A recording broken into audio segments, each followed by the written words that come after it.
Viver. Com Bruno Henriques e Sérgio Duarte, criadores do Jovem Conservador de Direita. Porquê que é a alegria de viver, Sérgio? Porque viver é uma alegria. Às vezes.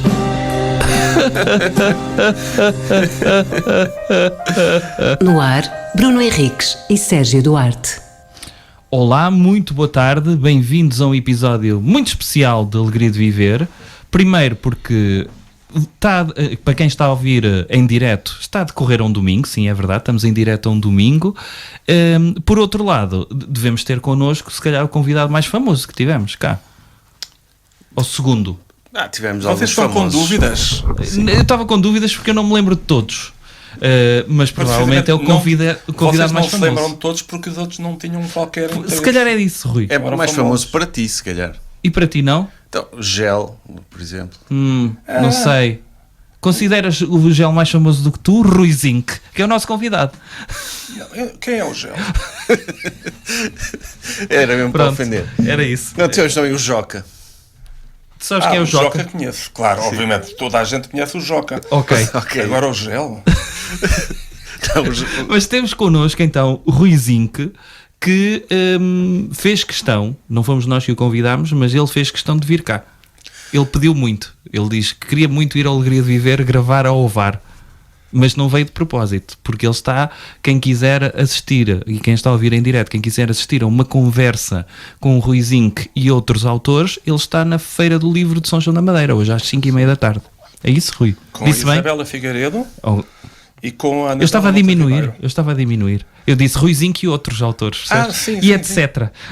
Não, mas é que isto está a ser gravado antes. Eu sei. Portanto, provavelmente elas neste momento estão no carro a ouvir pois é, a pode ser. Viver e de repente dizem, aquele sacana está a Sim, diminuir. a Isabela Figueiredo, ela queria ter vindo hoje também. Mas nós dissemos, não, nem pensar. Não aceitamos. Não. Se vem o Rui Zinc, claro que não. Não é suficientemente famosa para vir aqui. Olha, Rui, nós é raro termos a oportunidade de entrevistar um escritor de prestígio e eu tenho aqui, os escritores são bons em palavras. Quantas palavras é que achas que conheces?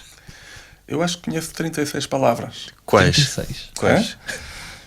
Chouriço, caneta, almofada, alfinete. Ainda só vou nos As. Chouriço começa por A. As pessoas que não são escritoras não sabem de chouriço. Palavras. Sei muitas palavras. É importante saber muitas palavras para escrever. Porque a escrita é um investimento. Se tu não compras palavras, se não gastas primeiro, é preciso ter dinheiro para fazer dinheiro e é preciso ter palavras para fazer palavras. Portanto, um escritor com um rico vocabulário é um escritor que obviamente tem ações do BCP e... Opa, sim. Tu, este ano, lançaste já há algum tempo o Olga Salva o Mundo. Deixa eu ver se aparece aqui, para quem depois vê isto em Tem podcast. uma capa muito fixe e o título é espetacular. Olga Salva o Mundo é muito bom. A capa é da Lia Ferreira e é muito engraçada, que já trabalhámos juntos noutra capa. Mas esta capa eu acho que ela é muito feliz e uma capa é basicamente a única coisa interessante num livro. Porque é aquilo que vai tu ficar julgas, é? Não é o julgo, é assim mesmo. Quer dizer, as palavras que o escritor escreve no livro estão dentro ou estão fora? Estão dentro. Aquilo que tu mostras para fora é o teu melhor. Ok. Tu não mostras os teus defeitos, tu não te mostras às pessoas a fazer cocó. Ok. Tu mostras às pessoas...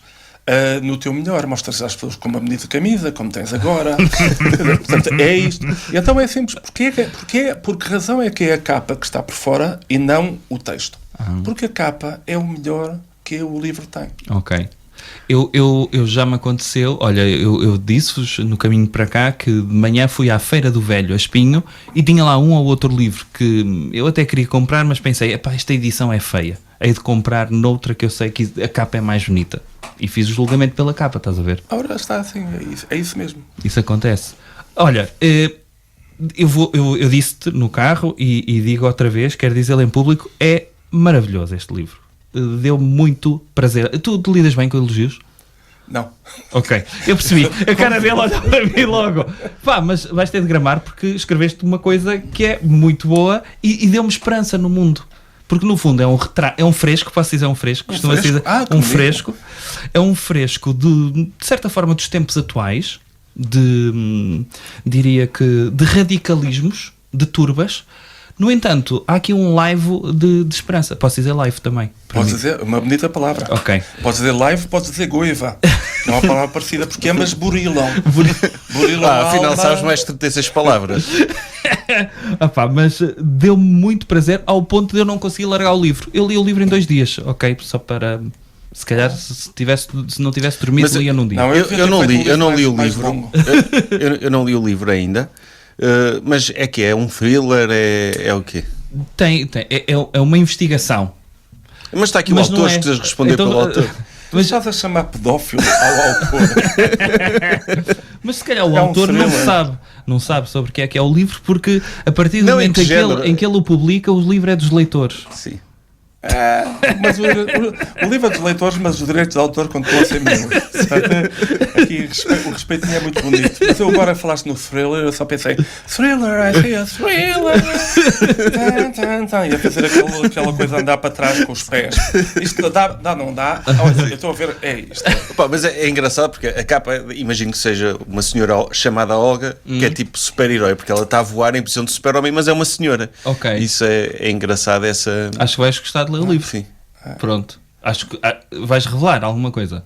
Posso revelar tudo, porque, quer dizer, ninguém nos está a ouvir. Pronto, isso também é verdade. Mas o Sérgio está a ouvir e ele vai ler o livro. Não, mas é aquela coisa que mas o Sérgio sabe ler. Sei ler algumas palavras. Eu acho que eu não sei ao salto, admito. Mas é aquilo... Não, o livro tem... O livro tem... A coisa mais bonita que o livro tem são as epígrafes, que as epígrafes são pequenas frases que estão no início de cada uma das partes. Ok, ainda bem que explicaste, que eu não ter de perguntar. E o livro é um bocadinho como o foguetão daquele tempo, que é cada parte vai caindo à medida que vamos portanto. E tem uma epígrafe linda no livro número 2, digamos, na parte número 2.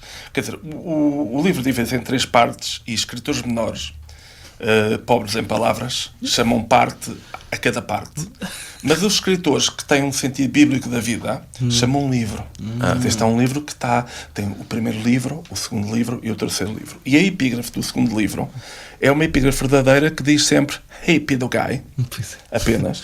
E que é baseado numa história verdadeira de um senhor que, entretanto, graças à Olga, se tornou trilionário. Exato. Pedo Guy? Pois, que é o que o Elon Musk chamou ao senhor das Foi brutas. A história, querem que eu conte a história? Sim. Está no livro, Sim. mas a história em si é muito simples, que é salvo erro, em 2011 na Tailândia houve um grupo de crianças, de jovens que ficaram presos numa gruta a cerca de 5 km da saída, porque as chuvas, com esta história das alterações climáticas, as chuvas vieram mais cedo, vieram uma anomalia, vieram de repente e eles ficaram presos. E durante semanas houve milhares de pessoas, toda a Tailândia, o mundo inteiro, estava mobilizado a tentar como é que se salva aquelas crianças. E havia uns mergulhadores ingleses, os melhores mergulhadores do mundo, os especialistas de salvamento, que conseguiram, com muito esforço, ir lá atravessar os 5 km por sítios com estalactites e estalagmites onde só passa um corpo e alguém muito, muito capaz. Aliás, um dos melhores mergulhadores tailandeses morreu. Eu não sabia disso. Morreu numa tentativa de chegar lá ao pé dos miúdos, e pouco a pouco a parte da comida e da bebida foi resolvida, porque eles conseguiam lá levar. Mas agora havia a parte, como é que tiramos desta gruta enorme, como é que nós tiramos, por fissuras muito estreitas, como é que tiramos estes jovens? Como se vai fazer? E foi na altura que chegou um senhor chamado Elon Musk. Foi aí que eu o conheci também. A sério? Sim, eu não... É, o Elon Musk tentou colar-se e que disse assim: eu tenho um submarino protótipo robô e não sei quantos que vai aí e resolve tudo, fura a pedra e resolve tudo. E obviamente que ele apesar de ser trilionário, ou ainda vir a ser trilionário, é um bocadinho como o Ronaldo, que é muito bom em muitas coisas, mas ali era um nabo. E estava a falar do que não sabia. E um dos mergulhadores ingleses, cansadíssimo, farto, esgotado e tenso, e que estava ali há semanas, ele desabafou e disse: olha, este gajo só quer é publicidade. Que não é um grande insulto. Mas nós sabemos que há muita gente que tem a pele muito frágil. É sensível. E entre eles estão neste momento os mega milionários, portanto, estão a ser governados por adolescentes. Os jornalistas, tu podes dizer mal de um advogado, podes dizer mal de um político, mas não digas mal do jornalista, que eles são muito frágeis também.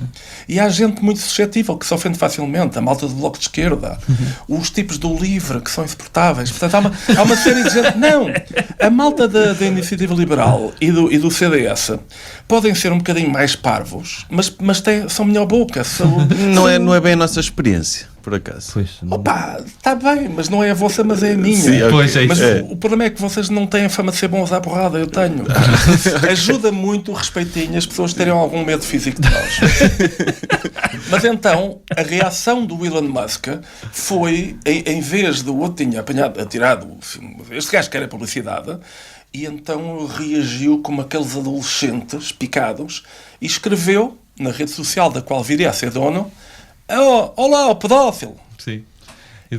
E para mim portanto, a razão porque eu ponho essa epígrafe é porque é verdadeira e porque tenho muito respeito, gostava de dizer, ao contrário aqui do Bruno e do Sérgio, eu tenho muito respeito por trilionários. Adorava que os trilionários, enfim, partilhassem uma gota do seu saber. Ou seja, trilionários que estão a ouvir este programa, cheguem-se à frente. Sim, façam como outros não trilionários, mas milionários, que tornaram conhecidos alguns livros e obrigavam os seus colaboradores, não obrigavam, ofereciam aos seus colaboradores edições inteiras, como o Quem Mexeu o Meu Queijo, não é? A Boeing oferecia, mas pronto, ter um trilionário a oferecer a Olga Salva o Mundo aos seus colaboradores todos. Essa história do Pido Gaia é interessante, porque tens uma das pessoas mais famosas e mais poderosas do mundo a chamar pedófilo a um homem sem fundamento nenhum, que é a pior coisa que se pode chamar alguém, não é? Sim. A pior insinuação que se pode fazer sobre alguém. Chegando. Mas ele... pior que pedófilo. Eu acho que é pior. Qual é que é? Chegando. Ofendem-se um bocadinho. Mas não será quase pleonasmo? Ei, não. Agora estás a ser trilionário. Olha que tu não podes pagar aos advogados que ele não se pagou. Não, é que há uma coisa que já agora vou mostrar a minha cultura, que é as palavras vindas do latim têm um sentido diferente depois nas línguas derivadas do latim, português e espanhol. E em Portugal, parvo, que vem do latim parvus, deu pequeno de cabeça. Portanto, os parvinhos que votam em partidos que os prejudicam, e em espanhol deu pequeno de tamanho. Portanto, é um infantário onde tu pões os teus filhos, em Espanha é o parvolaio. Eu não sabia. Que é onde se guarda os parvinhos. E eu acho engraçado que é um povo que chama estúpido a estúpida das crianças, merece perder contra o nosso Cristiano Ronaldo. Isso é verdade. O jogador mais velho do Mundial dar uma tareia em quem ofende as crianças, que é os espanhóis, eu acho que é lindo. Olha, a propósito da cena da gruta tailandesa, na altura nós fizemos um espetáculo de fim de ano e fomos fazer um vox pop para a rua, perguntar às pessoas sobre os eventos importantes do ano, e esse era um deles. E então eu lembro de fazer a pergunta a alguém: olha, o que é que achas do que se passou na Tailândia? Salvaram as crianças? Foi um golfinho que foi lá à gruta e salvou as crianças, e as pessoas, foi espetacular, não sei o quê, o golfinho, como é que a natureza ajuda, não sei o quê. Mas o que é que achas das pessoas depois no final terem comido o golfinho? Isto não acho nada bem. Então ele salvou as crianças. Pronto, veio-me agora à cabeça esta história, porque eu já não me lembrava disso. Sim, mas porque esse evento foi emocionante, não é? Depois os miúdos saírem de lá e aquela história de resistência, tinham lá o treinador com elas, não é? Sim, era uma equipa de futebol e pronto, como é óbvio, um bilionário na altura queria tornar aquela história sobre ele. É verdade que ele na altura era só bilionário, portanto temos que compreender que ainda não tinha crescido. Ainda era mais humilde. Ainda não tinha maturado. Quero saber a tua opinião sobre uma coisa. Tu achas que estás a par do BookTok? Sabes que existe? Sei que existe. Sabes que existe. Sabes que isso leva a que pessoas mais novas leiam. Sabes disso? Ou pelo menos que comprem livros. Sim, sim. Estavas-te a ver a criar um BookTok, tu? Não tenho nada contra. Mas Querem pronto. criar? Vamos criar?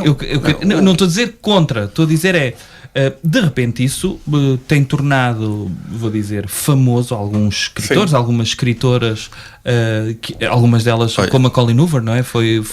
E alguns deles, tipo o Kafka e o Istoviden, e livros que os putos vão buscar agora, e de repente tem o Istoviden no top. Qual é esse? O A Leste do Paraíso. Sim. Pronto. E é engraçado isso também. Não, isso é engraçado, irem buscar os clássicos. Mas temos agora alguns escritores que são booktokers famosos, não é? Sim. E que de certa forma são o pacote todo, são essa personalidade. Opa, este é um paradoxo que há em todas as situações, que é esta, que eu vi isto formulado uma vez por um mexicano, muito simpático, muito giro, aqueles tipos que sabem vender-se, e ele disse isto numa conferência, ele disse, pá, eu faço tudo para promover os meus livros. E insinuou mesmo favores sexuais. Aliás, uma pessoa para vingar na vida tem que alguma vez na vida fazer um favor sexual, quer dizer, vamos falar disso. É a própria natureza do mundo editorial.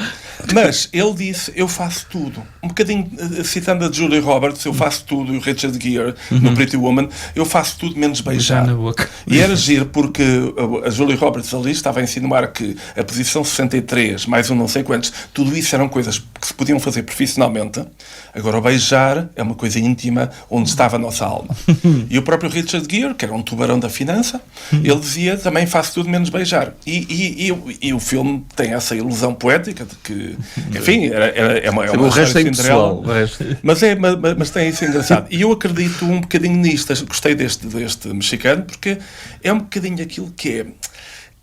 Tu, para venderes o teu produto e para conseguires colocá-lo numa grande editora americana, ou conseguires ganhar um prémio, conseguires ganhar um Nobel ou qualquer coisa, não há aqui propriamente moralidade. Tem a ver com o teu estômago. Quer dizer, eu perdi o Nobel o ano passado, porque eu fui para a cama como membro da Academia Sueca, mas a certa altura ele disse-me, lambe-me o esfíncter. E ele tinha acabado de se borrar. Pensava que era muito íntimo para ti, que é uma coisa que implica uma intimidade que não tinhas E para mim ali é aquele... Eu disse, este gajo, eu não sou burro, este gajo está borrado, para isso não posso apanhar uma doença ou qualquer coisa assim. Conjuntivite. Agora estou a imaginar o Lázaro a fazer isso. Não, é porque ainda por cima, quer dizer, isto é saber de experiência feita, como diria Camões, já me tinha acontecido uma vez com um tipo do Pulitzer, e portanto, e até o que acontece aqui é que aqui não estamos ainda no critério literário, ou seja, estamos apenas no critério da promoção do texto. E a verdade é que se tiveres alguém para tu ter sucesso, basta haver uma pessoa com o poder de fazer. Por exemplo, um tradutor gosta do teu livro e o teu livro aparece num país. Um editor gosta do teu livro, já me aconteceu, e de repente diz, eu vou fazer tudo. Basta uma pessoa com força, com poder, com interesse, com paixão, e aquilo funciona. E isto acontece muitas vezes. Por exemplo, isto acontece na música. Uma vez um professor meu, brilhante, o Rui Mário Gonçalves, contou um bocadinho como anedota, que muitas das composições do Jorge Peixinho, o nosso grande músico de música contemporânea, nos anos 60, 70, muitas das composições que ele fazia eram para um instrumento que era a harpa, porque a namorada dele tocava a harpa. E era a única pessoa no mundo que estava disponível para tocar as coisas dele. Portanto, todos nós somos homens de ganhar, não é? Como diria o António José da Silva, o semicúpio, salvo erro, o que desautoriza é o modo. E o modo é aquilo que é... Não há aqui propriamente uma moral quando tu estás a tocar o teu livro. Há até onde é que vai o teu estômago. Eu não faço julgamento moral aqui. Não é que, enquanto artista, no nosso caso, os três, não é aí que nós estamos a fazer uma coisa que é imoral. Portanto, se eu tiver estômago para vender o meu corpo, tudo bem. Se dormes com um crítico para conseguir uma crítica, maravilha, tudo mais. Não é a mesma coisa, vá. Foi assim que eu tive 4 estrelas no Expresso há uns tempos. Mas, agora, o que o mexicano dizia é, mas no meu livro, dentro do livro, no miolo, no texto, aí já não cedo nada. Um editor diz-lhe, olha, podias mudar o nome disto para vender mais? Não, porque é a minha arte. Ok. E aí é aquilo, quer dizer, que é, se tu tens um livro bom, acabaste de escrever o Kafka, uma Metamorfose do Kafka, ou A Leste do Paraíso, e de repente tu tens um livro bom e usas um instrumento um bocadinho merceeiro, um bocadinho saloio, um bocadinho fancaria, para o vender, isso não tenho nada contra. E depois há escritores que vão para os book talks e há escritores que não vão. Eu não vou desde logo porque não tenho idade para ir. Eu sou um cidadão sénior neste momento. Não concordo com isso. Eu também acho que não. Agora, o que acontece aqui é isto, é que o que tu tens muito em Portugal e no mundo é que tens escritores que se começam a especializar numa coisa. Se tu passas a vida a fazer autopromoção, tu ficas sem tempo para escrever. E se passas o tempo a fazer a canção do Engate, eu quando vejo a canção do Engate penso sempre naquele duo maravilhoso que é You My Heart, You My Song, Mother Talking. tu depois é de desconfiar. Tu deixas de ter energia anímica para fazer um bom texto. E o que acontece é que há gente que faz um bom texto e depois não tem energia anímica para fazer a palhaçada a tentar vendê-lo. Ok. Pois. Sim, Epá, mas eu acho que é legítimo. Mas estou curioso numa coisa. Mas não és pressionado por isso, pelos teus agentes, pela tua editora? Agentes. A tua equipa, Portugal, agentes. A tua equipa não te pressiona para tua fazer equipa. TikToks? Não, agora já não, até porque eu já tive, de facto, agentes, mas agora estou solteiro. E, aliás, se houver alguém que me queira representar, já passou o tempo, agora já passou o tempo em que eu ia a encontros e a festivais e tudo mais, agora não. Okay. Mas eu estou curioso para uma coisa, que é, tu que estás tão habituado a ver textos de outros e dás por ti às vezes a corrigir textos, não é? Eu lembro de uma das últimas vezes que tivemos, tu dizias que estás a ler algum texto e tens tentação para corrigir o texto, ou seja, tens esse olho clínico para edição, não? Sim, porque os problemas, as falhas de ortografia ou de pontuação são, para quem trabalha com a música do texto, são o essencial, são o ritmo. Sim. E eu não sei se quando nos encontramos eu estava a falar, e não sei se vos passei, se vos dei o exemplar, que era do Posidónio Cachapa, era esse, A Selva Dentro de Casa, que eu acho que é um dos grandes romances de 2024. E o que acontece é que eu li o livro com muito prazer, sou fã do Posidónio, mas houve um mau trabalho de revisão e de edição que prejudica depois a leitura. Agora, prejudicou-me a mim, porque eu acho que sou um leitor com bagagem. A quem desafina não nota, quem não sabe música, não nota que a cantora está a desafinar. Portanto, o problema, aliás, esse é um dos problemas hoje quando a pessoa tem, que é como explicar a alguém que desafina, alguém que sem ouvido, que está a desafinar. Pois. Mas e a minha pergunta ia, fazem isso contigo? O quê? A revisão de texto devem fazer, não é? Mas, por exemplo, sugestões. Estavas a falar de sugestões. Sim. A minha editora, que neste caso, a editora em Portugal dá para os dois lados. Portanto, a editora é a casa editorial, é a Porto, é isto, não sei quantos, mas a editora é a pessoa que trabalha o livro. Sim. Em Portugal confunde-se muito. Quer dizer, há uma confusão. Em inglês é uma das coisas em que a língua inglesa é melhor, porque tens o publisher, que publica, e tens o editor que trabalha. Um trabalha por fora, o outro trabalha por dentro. E a minha editora, que é a Mónica Magalhães, que é uma miúda adorável, que eu chamo miúda porque... Nós conhecemos.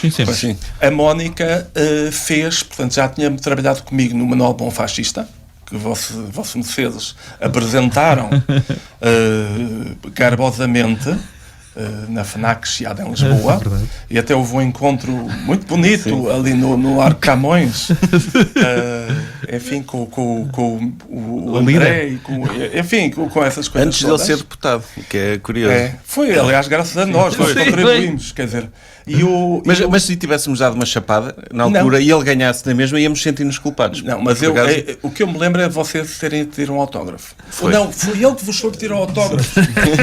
Aliás, depois houve um rapaz que veio para lá para vos pedir um autógrafo. Não sei se viste que estava lá o pai da Rita Matias, que na altura nós não sabíamos que era o pai da Rita Matias, não sabia quem era. E tivemos um incidente com ele, que contámos há pouco tempo, e ele respondeu em vídeo a dizer que não era nada daquilo e a confirmar a história que aconteceu. Pronto, que ele pediu uma foto comigo. Sim, na altura. Pronto, mas... Isso é bonito, eu acho que é bonito. Mas voltando a isto, a Mónica Magalhães, de facto, faz observações, faz sugestões e eu fico muito grato por isso. Um bom editor... Em Portugal sempre houve um mito que os editores divulgavam muito, que era o mito que os autores não gostam que se lhes mexa no texto. Os verdadeiros autores... Mas deve haver pessoal que não gosta. Eu acho que é um bocado mito. Eu acho que é muito simples. Que é, se tu me vens dar ordens e dizer Rui, muda aqui isto, que isto não dá, isto não vende, isto não gosta. Se tu vieres com maus modos, eu aí não gosto. Porque a regra é esta. Num jornal, o editor manda no autor do texto. Ou seja, o jornalista chega lá e o editor diz, muda isto. O jornalista não pode dizer, não mude, porque a obra é minha. Não, porque ali tem uma função. Com exceção do editor deste livro, por acaso. Não, mas num livro... do editor, da personagem. Do personagem, o editor. Mas em princípio, num livro é o contrário. Ou seja, num livro... chamado texto literário, a ideia é sempre esta, que é, o autor é que é o rei. E, portanto, o editor é um conselheiro do rei. O editor dá conselhos e uns, porque o editor pensa sempre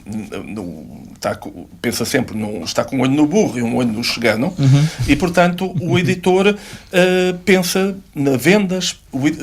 Há uma frase muito bonita que foi dita por um editor, ou seja, eu ouvia de um editor, que é muito bonita, que diz assim, o editor é um delegado do leitor junto do autor, e é um advogado do autor junto do leitor. Que é uma ideia bonita, porque é a ideia de que alguém que está a querer o teu bem. Portanto, alguém que antes de eu ir para a festa, eu tenho umas calças brancas, e alguém a quem eu pergunto, olha lá, achas que estou bem vestido? E essa pessoa diz, sim, Rui, estás ótimo. E eu, de repente, chego ao Lux. Para vocês, o Lux é em Lisboa, Sérgio. Sim, é uma grande discoteca chique. Sim, eu já entrei. Nós parolos nem sequer sabemos onde é. Acho que nem nos deixam entrar sequer. Não te deixam entrar, dizem. Uma pessoa abre a boca, com esse sotaque, não. Mas então, eu chego de repente ao Lux e de repente começa toda a gente a rir, porque eu tenho uma mancha amarela nas calças brancas. E eu aí fico assim, porque eu não tinha reparado, e de repente a minha editora, a pessoa a quem eu perguntei, estou bem, ela diz-me, Rui, eu tinha reparado que conheço uma mancha amarela nas calças brancas, mas eu não te quis comentar e, portanto, não disse. Portanto, essa pessoa não é minha amiga, é amiga da onça. Sim. Portanto, um editor é um conselheiro, é alguém que faz sugestões. E tu depois decides, porque é o teu texto. Portanto, tu és o rei do texto, ou a rainha, ou seja lá o que for. E tu, eu vou de calças brancas com a mancha amarela. Porque é o meu estilo, é a minha personalidade. Mas aí tomaste a decisão. Não foste apanhado de calças para baixo. E neste caso é muito isso. Eu devo dizer que das recomendações várias que me fez a Mónica, 90% eu aceitei. Às vezes percebia porque é que ela estava a fazer a sugestão, outras vezes não percebia, mas ia rever. E foi muito útil. E eu estou muito grato. Tu, por exemplo, isto é curiosidade minha. Quanto tempo é que demoras a escrever um livro destes? Eu levo mais tempo a pensar um livro do que a escrever. Portanto, mas tu pensas o livro sequencialmente logo, ou não? Não, tens que, pelo menos para mim, o meu método é, eu tenho que ter uma ideia que eu acho forte para começar o livro. E depois, não sei para onde é que o livro vai, mas isto é um princípio de uma história, que é, tu tens que saber para onde é que queres ir, antes de descobrires para onde é que vais. Porque se tu vais sem ideia de um sítio para onde ir, não sais de casa. E o que é o sítio para onde ir? É o desfecho da história? É o desfecho da história, por exemplo. Mas isto é o que acontece com qualquer história. O que é que tu pensaste? Qual foi a ideia? Lembras-te da ideia inicial deste? A ideia inicial, quer dizer, parte sempre de uma experiência pessoal. É a primeira vez que eu digo aqui, quer dizer, que é... Este romance, de certa forma, é autobiográfico, não é? É a pergunta que se costuma fazer. todos os romances são autobiográficos por uma razão simples, porque tu não tens outra coisa senão a tua vidinha como instrumento para ver o mundo. Portanto, eu tive uma ou duas experiências aí que foram mesmo muito engraçadas e que de repente eu fiquei, um dia vou-me vingar disto. Por exemplo, aquela cena do escritor que de repente é surpreendido porque lhe vão dar uma notificação para ir a coisa. O escritor, que é um senhor chamado Bonifácio, mas que tem títulos como o Destino Turístico que são os títulos do Rui Zinc. E o que acontece é que aquilo aconteceu mesmo. Eu estava fora de Portugal quando a minha mulher me telefona e diz: olha, veio cá, sexta à noite, veio um polícia entregar-te uma notificação para ir à esquadra. E eu sou cheio de pânicos. Aliás, o pânico e a paranoia é bom para quem conta histórias. Porquê? Porque dão sentido à vida. Eu notei isso quando estava a conduzir o carro contigo ao lado, eu notei isso. Não, mas todos os romances, desde o Pinóquio até à História da Corachinha, são paranoias. Tu vais ver um filme policial e passa sempre da noite e toda a gente quer matar toda a gente. Tu vais ver uma comédia romântica, toda a gente quer ir para a cama com toda a gente. Portanto, digamos que são paranoias, ou seja, são paranoias, são formas de ver o mundo. Portanto, tu vais ler a Odisseia e estás dentro daquela história. Portanto, e eu fiquei irritado. Quando voltei cá, fui lá correr à esquadra, era na Moraria, e de repente o homem diz: você foi testemunha a rir. O polícia diz: você foi testemunha de algum caso de violência doméstica? E eu fico a pensar: aquilo que eu mais sou testemunha, a maior parte da vida, é de violência doméstica. Portanto, qual dos 36 casos que eu assisti? Aliás, convidam-te até, olha, eu vou bater na minha mulher, podes vir. E o que aconteceu ali, uma coisa espantosa, foi que, primeiro, tinha sido ir da casa notificar-me um polícia fardado à noite, que é uma coisa assustadora, e afinal era para ir daí a 4 meses. Só daí a 4 meses ao depor. Pareceu uma urgência, não é? Mas é o que criar o efeito. E depois eu fiquei a saber qual era o caso. Digamos que, pronto, era testemunha, não era apenas isto. Portanto, não fui apanhado dessa vez e tudo mais. E então, pelos outros 38 coisas. Mas então o que acontece é que fiquei sem saber, durante meses, que caso, porque não te notificam. Que é para tu não mentires. Eu compreendo isso, mas ao mesmo tempo é muito sacana, porque te deixam durante 4 meses ali pendurado sem saberes do que é que vais testemunhar. E quando vais ter com o polícia, ou com o investigador, ou com o detetive, é naquele momento que tu de repente, de calças para baixo, já que é o tema favorito deste vosso programa da treta, e acho que devia chamar-se calças para baixo. E naquele momento gratuito. E naquele momento há uma vantagem do detetive sobre ti, e eu achei que essa experiência era interessante. Depois, nós estamos num tempo que prova que aquele provérbio do não há fumo sem fogo nem sempre é verdade, porque às vezes há fumo sem fogo. E como eu tenho aqui, cá está a autobiografiazinha, o meu avô foi preso em 38, numa altura em que quem soubesse 2 mais 2 são 4, o Salazar prendia, porque estava cheio de medo. E o meu avô foi preso e isso fez muito mal à minha mãe, fez muito mal ao meu tio, que eram crianças, fez muito mal à minha avó, e portanto ele foi acusado de uma coisa que não era. Mesmo que o fosse, não era mau. Mas por acaso não era. Sim. Mas quanto tempo é que ele teve preso? 2 anos e tal, para aí uma coisa qualquer. Foi muito tempo antes de eu nascer. Mas então o que acontece é, eu próprio depois fui preso, depois vim dizer ele, também, sob a acusação de ser guarda-costas de um carteirista. Guarda-costas de um carteirista. E o engraçado é que quando eu... o carteirista é tipo a gala dos Globos de Ouro e estavas lá pronto a levar com uma bala. Mas isto é uma... Mas é assim que eu vejo que vocês não leram o Hotel Lusitano, porque esta história está lá contada num capítulo, é o meu primeiro livro, há 40 anos, mas então o que acontece é que no dia seguinte já se sabia que eu estava inocente, portanto, pronto, estava provado, pude fazer o telefonema, vieram com as provas e tudo mais, e eu disse, bom, então vou sair. Eu disse, amigo, calma, agora são férias judiciais. E quando é que eu posso sair? Lá para outubro. Isto era junho. Opa, depois assisti isto, depois ao fim de uma semana eu ia todos os dias à assistente social e ao enfermeiro buscar, porque eu era asmático, ainda sou, e depois, na semana seguinte, descobri que a assistente social foi de férias, o enfermeiro foi de férias, e eu disse aos meus pais, opa, eu tenho que sair daqui senão morro. Mas eles eram parvos, obviamente eram meus pais, e eles não sabiam o que fazer. Eu disse-lhes, ameacem ir para os jornais. Isto é uma questão, eu vou morrer.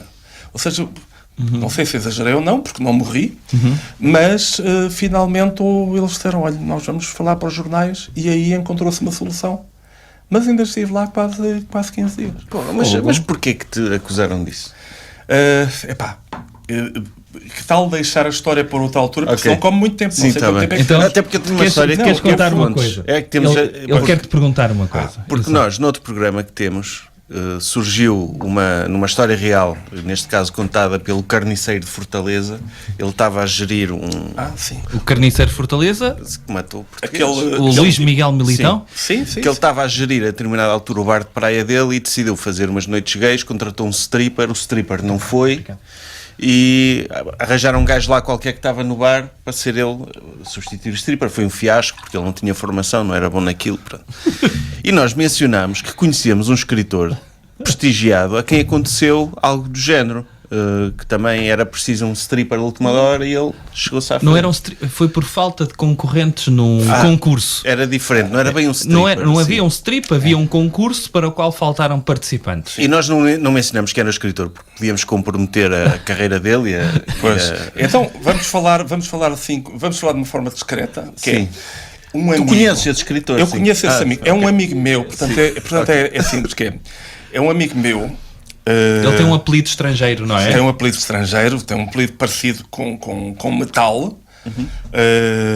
E que o último nome começa por Z. Acho que é o Richard Zinnes. o Richard Zinnes. Não é o John Wolfram? É o John Wolfram que tem. Não, quais são as possibilidades de haver 3 escritores portugueses cujo nome começa por R e termina com Z? Podia ser o avô da Rita Ferro, não é? O pai? Ferro. António Ferro, sim. Mas tinha de ser Ferro. Não Ferro. podia Tinha de ser Ferro. Mas então o laissez-faire. Mas então o que aconteceu foi que eu já dava aulas no liceu, na altura, e portanto a minha carreira ia terminando ali de forma muito abrupta, porque eu mas eu acho que já prescreveu, porque foi há 41 anos. Sim. Havia um bar, Portugal é tão pequeno, que havia um bar chamado Ocarina, do bairro Alto, com uma cave lindíssima, onde um dia um grande editor, que ainda hoje é lendário, morreu há 25 anos, mas ainda hoje é uma lenda viva, quer dizer, uma lenda morta, que é o Hermínio Monteiro, que conseguiu construir a Assíria Alvim como grande editora funcional a partir, basicamente, de literatura e poesia, sobretudo poesia. E o Hermínio Monteiro tinha às vezes ideias muito engraçadas, criou uma coleção, que era a coleção de novos cantores ou palavras das letras de músicas, não é? Não me lembro agora, mas era uma coleção de cantautores. Sim. E então, não sei se começou com o Sérgio Godinho ou se começou com, enfim, e acho que o segundo volume do catálogo era o Frank Zappa. E então era com e sobre Frank Zappa, e decidiu fazer uma semana zapiana, chamando os amigos para fazerem cada noite um evento e assim publicitar o livro. Portanto, ele já fazia book talk naquele tempo. E segunda-feira eu fiz um musical onde consegui trazer a mãe do Frank Zappa, que na verdade era português, Francisco Zappa, aquelas coisas todas, e que saiu muito bem, que era feito com playback. E era um musical muito divertido e gostámos muito e correu muito bem. Depois, na noite seguinte, foi o Jorge Colombo, e na quarta-feira, à meia-noite, era o Zé Nepal 2000, do candidato Vieira. Mas antes era o concurso de t-shirt molhada, que é uma das cenas do Joe's Garage do Frank Zappa. E então havia esperança de que houvesse algumas raparigas que viessem com t-shirts para as t-shirt molhada e se ver e pronto, mas isto era Isto era no inverno, se calhar. Eu acho que era mais ou menos em fevereiro ou março. Pois, de repente uma pessoa ter E era, mas era numa cave, Está bem, mas depois tem de ir para casa. Pois, não havia muitos ogres naquela altura. Mas então o que aconteceu é que não apareceram nenhumas raparigas para o concurso de t-shirt molhada. E eu estava lá porque tinha corrido muito bem, porque tinha trabalhado, que eu acho que é aquilo que vocês fazem também, os dois. Eu vou elogiar-vos para ver se vocês gostam, que é o truque do artista é fingir que não trabalha. Aliás, esta é uma frase que eu cunhei, mas fica aqui, que é o artista e o burocrata, ambos fazem a mesma coisa. Ou ambos precisam de mentir para que o seu trabalho funcione. O artista tem que fingir que não trabalha. E o burocrata tem que fingir que trabalha. Portanto, vocês são desmacelados, mas há muita organização, há muito nitidamente... Mas isso não é um elogio. Não, aliás... Olha, houve de fazer um elogio. Vocês, são muito bons a parecer desorganizados. Sim. Não, mas por exemplo... Nota-se o desmazelo, é óbvio. Não, mas é a vossa costela alemã. Tu, na verdade, a tua costela prussiana ou russa, que é Sergei, na verdade é o teu nome, tu não és Sérgio. Não é verdade. Sergei. E o Bruno é Bruno Henriques. É Bruno Heinrichs. Sim, há muito trabalho. Falta deste mau aspecto e desmazelo e até... falta de nível, há muito trabalho. E camisas de mau gosto. Sem dúvida. Não, mas aquilo que tinha corrido muito bem. E, portanto, eu estava ali a beber com os copos, estava com a minha namorada na altura e nós estávamos eu estava a desfrutar dos louros, de ter corrido muito bem. E na terça-feira tinha corrido menos bem porque o Jorge Colombo fez aquilo que muita gente faz, que é cabotinou. Um bom improviso tem que ser preparado. E então o que acontece é que eu estava por lá e a certa altura a minha namorada, o produtor do evento, estava frustrado. O Jorge Colombo também, depois de ter descoberto a América, também tornou-se preguiçoso. A verdade é que eu posso dizer isto porque ele está na América. E o Jorge Colombo, que é um grande artista gráfico português, ele tem várias capas na New Yorker e acho que fez a primeira capa a partir de toda desenhada num telemóvel. Portanto, a carreira dele, ele não devia dar espetáculos, mas aquilo estava muito pronto. Mas então o produtor estava frustrado e de repente a minha namorada sai-se com esta grande estúpida. Pensei deixá-la logo ali, mas depois pensei que não, porque gostava de estar com ela. Mas ela disse, o Rui às vezes faz uns striptease muito giros para mim. E aí, esse meu amigo... Mas qual era a maior qualidade dos teus stripteases, segundo ela? Era um desmazelo aparente, mas... Não, eu tinha um corpo fantástico. Não, é verdade. Nós vimos imagens de jornal e confirma-se, não era mau o corpo.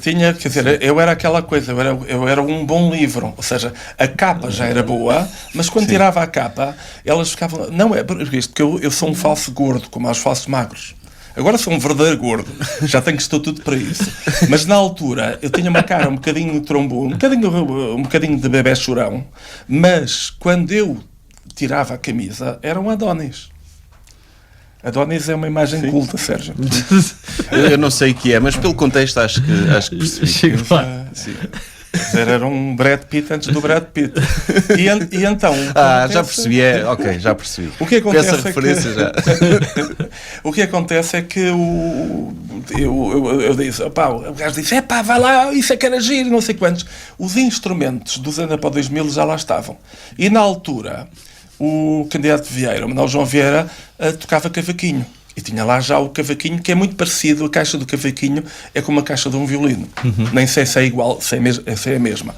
E então estavam os instrumentos lá, mas ainda faltavam uma hora, e eu disse, olha, eu lembro-me da canção, que é uma canção perfeita para o stripper, que é o Bobby Brown. Hello there, I'm Bobby Brown, I'm the cutest boy in town. E quando começa a canção, eu chego ao microfone e digo, olha, primeiro tiro o instrumento para fora, e tiro o cavaquinho da caixa, encosto no sítio. E depois vou despindo, e no momento em que vou mostrar os genitais, como não queria naquela altura fazer inveja aos portugueses, quando os tirei, ou seja, o meu amigo tirou a roupa interior, tirou o fio dental e imediatamente eu disse ao microfone: e agora vou meter o instrumento para dentro. E portanto tapei-me com a caixa do cavaquinho. O que muito ofendeu o Manuel João Vieira, que sem saber o que fazer pediu uma laranja, cortou ao meio, e quando chegou sem dizer nada, um bocadinho à baçarquita, no pé de mim, e apenas espremeu a laranja em cima da minha cabeça, eu fiquei a olhar para ele, então tirei no outro gomo e espremi-o em cima da cabeça dele. Um bocado homoerótico isso. E ficámos, muito, até porque somos parecidos. Não, fisicamente. Há duas pessoas. São altos os dois, muito altos. Os dois. Temos um bocadinho um queixo, um bocadinho façanhudo. Somos ambos artistas plásticos no armário. Uhum. Porque aquilo, eu desenho, ele agora tem uma exposição de pintura e tudo mais, e ambos podíamos ser presidentes da República. Uhum, é verdade. Sim, cumprem os requisitos, acho eu. Sim, mais de 35 anos. Mas então é essa a história. Eu ia perdendo o emprego, porque quando cheguei ao liceu, toda a gente estava a olhar com um ar de mau para mim, e dizia: eu sou diretor, quero falar consigo. E quando chego lá, ele tinha o jornal aberto, as centrais abertas, de um jornal chamado Êxito, a cores, e diz-me: eu também já fui jovem, vá para casa, porque os alunos querem linchá-lo. E os alunos querem linchá-lo? Os alunos querem linchá-lo, e aí eu sou um escritor do futuro. Portanto, eu disse: alunos querem linchá-lo. Mas isso não é aquilo que vai acontecer daqui a uns anos no Olga Salva o Mundo. E ele está a querer dar uma de Elon Musk. E ele disse-me: vá para casa, e eu ingênuo iria. Se eu fosse para casa, aí é que tinha um processo disciplinar, e aí a minha carreira acabava, mal tinha começado, no ensino. Por acaso, eu disse: olha, eu tenho um teste. Aquela coisa do rabo virado para a lua, tenho um teste para dar, portanto, se for um colega viajar, ninguém pode. Ou uma contínua, ninguém pode. Então eu vou arriscar. Quando chego à aula, os alunos estavam todos no risinho. Quando de repente eu entro, eu digo: filhos, o chat era seu, isto é como a gramática. Se eu tivesse ido dar aulas para a Ocarina, para o Bairro Alto, e viesse agora para aqui fazer strip, isso é que era um choque. Portanto, isto é sintase e morfologia, ok? Qual é a função da frase da palavra trabalho? Às vezes é sujeito, o trabalho é muito importante, às vezes é predicado, eu cá trabalho muito. Os alunos, Jesus. E agora por favor acalmem, imediatamente eles acalmaram, porque obviamente os jovens não estavam a olhar para mim com ar de me querer linchar, eles estavam a olhar para mim como um Deus vivo. Ok? Estavam a olhar para mim com um encantamento, quer dizer, tipo: olha, o David Bowie desceu à Terra e vai dar um concerto. O setor tem um OnlyFans. Antes do OnlyFans. Mas fizeram o teste caladinhos, como nunca estiveram, super bem comportados. E foi aí que eu comecei a entender que não eram os alunos que me queriam linchar, eram a direção da escola, eram os professores, e que de facto os professores todos, os meus colegas, afastaram-se com nojo quando eu passei o Rubicão. Parecia as águas de Moisés afastando as águas. Moisés, ok? E o Moisés, que é Passos Ferreira, não é? Lateral esquerdo. Quinta do Beco. Ok. Mas então fui para casa e fiz bullying do bom. Porque há bullying do bom. Que é, eu tinha uma máquina de escrever. Tinha comprado, porque já me considerava escritor, então tinha uma máquina de escrever, e então fui para casa e teclei com a máquina de escrever. Aquele era um tempo em que os professores de liceu ainda faziam os testes à mão. E eu, a certa altura, teclei uma coisa que era bullying do bom. Usei o facto de ter um nome estrangeiro, que fica sempre bem, com uma letra proibida em Portugal, até ao 25 de Abril, o K, e de repente eu digo: olha, o que eu fiz não foi striptease no Bairro Alto. O que eu fiz foi, num espaço performático, fiz uma performance, que é uma coisa que se faz lá fora, e se faz nomeadamente na Gulbenkian, e eu estive em janeiro na Gulbenkian com a Anna Atterley, que também tem um nome estrangeiro, e não sei quantos, a fazer isto, e isto é arte performática, e ali, e depois aquela Mas coisa... aí ficou-te mal. Atirares os teus colegas strippers para debaixo do autocarro. Ficou, mas olha, cada um ameia-se como pode. Quer dizer, eu tenho mais gosto nos meus colegas strippers do que nos meus colegas escritores. Despem-se melhor e são melhores na cama. Quer dizer, porque os escritores portugueses, já provei quase são tudo. Fracos? São fraquinhos mesmo. São fraquinhos. Não eram escritores também. Mas, por exemplo, os atores já são bons. No outro dia, como é que ela se chama? Alexandra Encastre disse, alto e bom som, que enquanto esteve casada com o Virgílio Castelo, ele pôs-lhe os palitos com Lisboa inteira. O que é falso. Porque eu também morava em Lisboa e ninguém pôs os palitos ali a ninguém comigo. Portanto, é um exagero. Mas é uma imagem ao mesmo tempo bonita. Sim. Mas porquê que achas que o Virgílio Castelo te saltou? Porque podia. Por que razão é que tu não tens um Lamborghini? Não podes. Mas olha, eu queria voltar atrás na história. Quando o diretor diz, eu também já fui jovem, uma pessoa fica a pensar quantos striptease é que ele fez também, daqueles, não é? Porque eu também já fui jovem, mas não fiz nada disso. Não, é como aquele juiz que me prendeu, foi muito simpático. Eu só descobri que estava a ser preso quando, de repente, me disseram tirar as suas coisas dos bolsos e me enfiaram numa cela com 12 tipos lá dentro. Portanto, o juiz foi muito simpático. É uma coisa muito portuguesa. O tipo que te maltrata dizer, eu também já fui jovem, venha aqui conversar. Quer dizer, por exemplo, tive um problema em 1990, fui preso por outra razão, estava a fazer uma manifestação com os países em vias de extinção. Tinha o slogan mais bonito alguma vez de uma manifestação portuguesa, modéstia à parte, que era Alemanha, há só uma, as duas e mais nenhuma. Isto foi por altura da unificação. E eu acho que muitos males do mundo se devem ao facto de a Alemanha não é já direto. mas O que é que isto? A Alemanha era eu não percebo. Estou a brincar. Não, mas é que até há pouco, para quem não... mas estás a fazer uma coisa que é importante, que é de vez em quando fingir inocência para a coisa ser explicada, ou seja, fingir ignorância para a coisa ser explicada aos burros que nos estão a ouvir perceberem. Aos ignorantes dos vossos rádio ouvintes. Sim, o nosso ouvinte médio. É que, salvo erro, só em 1988 ou 89 é que a Alemanha, a RDA e a RFA se reunificaram e passaram a ser de novo uma grande Alemanha. Por acaso, nem um ano depois, começou a guerra na Jugoslávia, que era um país unido, e quem é que estava a ajudar os rebeldes contra o poder central, que eu não sei como é que os rebeldes conseguem armas, era a Alemanha. Quem é que reconheceu, à revelia dos outros países todos da União Europeia, quem é que reconheceu a solo a independência da Croácia, que era um país que apenas tinha existido uns anos antes, precisamente na Segunda Guerra Mundial, foi a Alemanha. Ok. Isto é facto. Peço desculpa por trazer factos para aqui. Sim, para esta não estava a conversa, contar com isso. Mas isto aconteceu mesmo. E então, a vida que nós estávamos a fazer era uma piada. Também era o problema de Timor. E, portanto, tínhamos num cartaz com uma língua e dizia, a minha língua é a língua portuguesa, eu gosto muito de língua portuguesa. Quem é que se lembra de Timor? Ou ninguém pode viver sem cacau. Isto era também na véspera do Macau ser devolvido à China. Portanto, enfim, era uma coisa de brincadeira em que íamos com umas meias transparentes na cabeça. Era uma coisa muito lúdica, sábado de manhã, numa rua pedonal de Lisboa. Como é que isso está para a prisão? Porque os polícias, os críticos são horríveis. Os polícias disseram, os senhores, isto é uma manifestação política, mostrem a autorização do Governo Civil.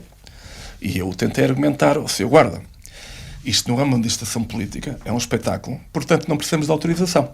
E ele dizia, não, isto é uma manifestação política e vocês sem autorização são ilegais. Aquilo conversa, puxa a palavra, veio uma carrinha, conversa, puxa a palavra, o homem queria levar para a esquadra e eu disse, não, bem, não me levam. Mas não, vamos conversar para a esquadra. Não, é que na esquadra não há ninguém a ver. Aqui há público, portanto, aqui os senhores estão a ser civis. Mas na esquadra vocês têm a faca e o queijo na mão.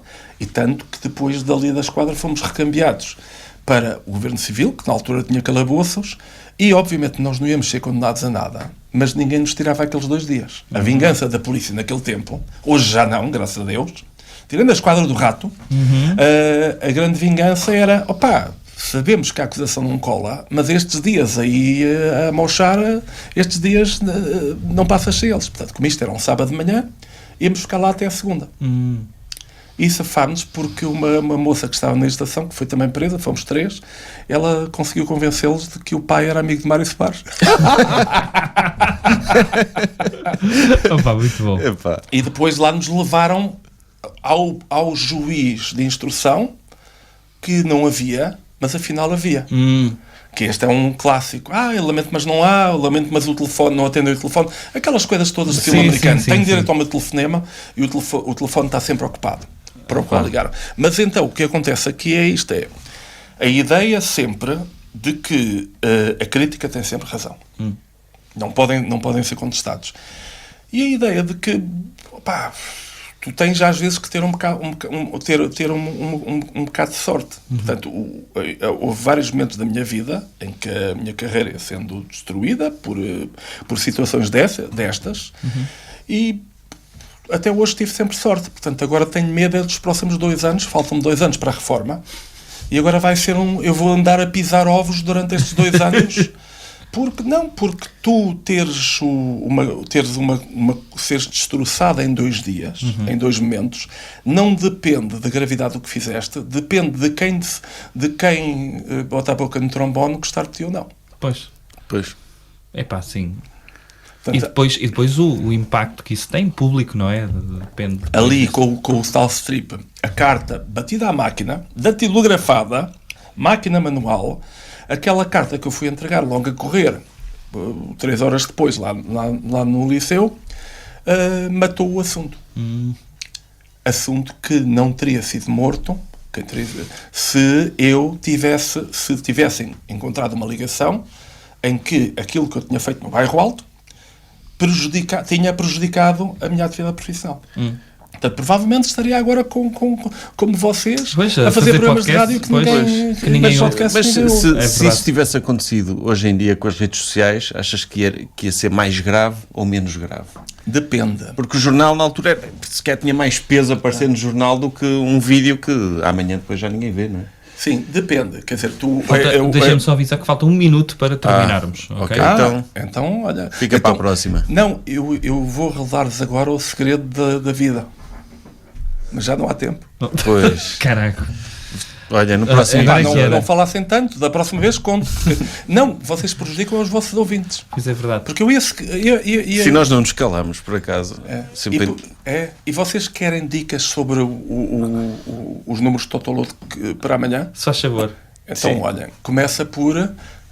deixa-me cá ver se eu me lembro. Portanto, 5... Eu tenho aqui... eu desliguei o telemóvel. Tenho que ir escrito no telemóvel. Mas não sei se agora dá tempo para ligar. Mas eu vou tentar, ok? Não terminei o programa já. Faltam 20 segundos. Rui... está quase, resta, enquanto tu procuras os números, eu vou agradecendo o facto de teres vindo cá ter connosco e teres feito a viagem neste dia de tanto calor, e espero que regresses. Olha, 3, são 6. Ainda não começou a música. Movida 80.